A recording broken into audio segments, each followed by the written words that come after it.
નમસ્કાર દર્શક મિત્રો, ખબર.com પરથી હું દૃષ્ટિ આપ સૌનું સ્વાગત કરું છું. દર્શક મિત્રો, આજકાલ ઇલેક્ટ્રિક વાહનો જે છે તેનો ઉપયોગ બહોળો થઈ રહ્યો છે અને લોકો એને ખરીદી પણ રહ્યા છે. હવે આ ઇલેક્ટ્રિક સ્કૂટર જે છે જેનો ઉપયોગ આપ કરી રહ્યા છો એને લગતા નિયમો પણ બદલાઈ રહ્યા છે. આવો આપણે જાણીએ આ ઇલેક્ટ્રિક સ્કૂટરને લઈને નવા નિયમો શું કહે છે. તો ઇલેક્ટ્રિક વાહનોનો ટ્રેન્ડ વધી રહ્યો છે. પર્યાવરણ અનુકૂળ અને ખિસ્સાને પરવડે એવા ઇલેક્ટ્રિક સ્કૂટર્સ ખરીદવાનું લોકો વધારે પસંદ કરે છે. પરંતુ પ્રશ્ન અહીંયા એ થાય કે પેટ્રોલવાળા સ્કૂટરની જેમ ઇલેક્ટ્રિક સ્કૂટર ચલાવવા માટે ડ્રાઇવિંગ લાયસન્સ, આરટીઓ રજિસ્ટ્રેશનની જરૂર કેમ નથી પડતી? તો આજે આપણે આ સરકારના નિયમો વિશે સરળ ભાષામાં જાણીશું. તો ભારત સરકારે ઇલેક્ટ્રિક વાહનોની સ્પીડ, ઝડપ અને પાવરના આધારે અમુક નિયમો નક્કી કર્યા છે. હવે ઇલેક્ટ્રિક સ્કૂટર લો સ્પીડ કેટેગરીમાં આવતું હોય અને એની મહત્તમ સ્પીડ એક ચોક્કસ મર્યાદા કરતાં ઓછી હોય તો તેને હળવા વાહન તરીકે વર્ગીકૃત કરાય છે.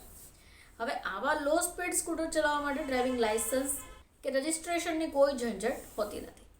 હવે આવા ઓછા સ્પીડવાળા ઇલેક્ટ્રિક સ્કૂટર્સને વધારે સુરક્ષિત માનવામાં આવે.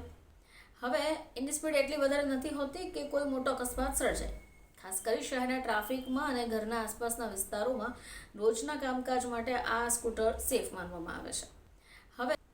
હવે એ સિવાય આપણે વાત કરીએ ટ્રાફિકના નિયમોની. તો લાયસન્સ નથી જોઈતું એનો અર્થ એવો નથી કે રસ્તા ઉપર મન ફાવે એમ સ્કૂટર ચલાવી શકાય. આ સ્કૂટરનો ઉપયોગ કરતી વખતે ટ્રાફિકના નિયમોનું પાલન કરવું જરૂરી છે, જેમ કે હંમેશા હેલ્મેટ પહેરવું જોઈએ, ટ્રાફિક સિગ્નલોનું પાલન કરવું જોઈએ અને સાવચેતીપૂર્વક વાહન ચલાવવું જોઈએ.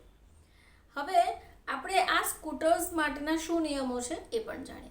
તો આપણે વાત કરી લો સ્પીડ સ્કૂટર્સની. એનાથી વિપરીત આપણે વાત કરીશું કે ઇલેક્ટ્રિક સ્કૂટરની સ્પીડ નક્કી કરેલી મર્યાદા કરતાં વધારે હોય તો તેને નિયમિત મોટર વાહન ગણાય.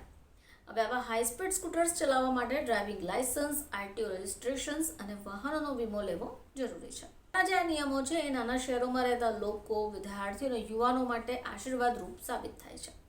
આનાથી લોકો લાયસન્સ કઢાવવાની લાંબી પ્રક્રિયા અને ખર્ચમાંથી બચે છે.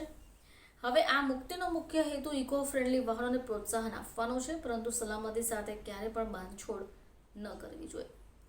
તો દર્શક મિત્રો, ઇલેક્ટ્રિક સ્કૂટર ચલાવવા માટે ડ્રાઇવિંગ લાયસન્સની જરૂર નથી હોતી. આ વાત પણ સાચી છે, પરંતુ તેનો અર્થ ક્યારેય એવો નથી થતો કે આપણે કોઈ પણ રોકટોક વગર આપણી મનમરજી મુજબ વાહન હંકારીએ. સાવધાની રાખવી પણ એટલી જ જરૂરી છે અને સરકારના નિયમોને પાળવા પણ એટલા જ જરૂરી છે. ફરીથી આપ સમક્ષ હાજર થઈશું. ત્યાં સુધી જોતા રહેજો ખબર.com.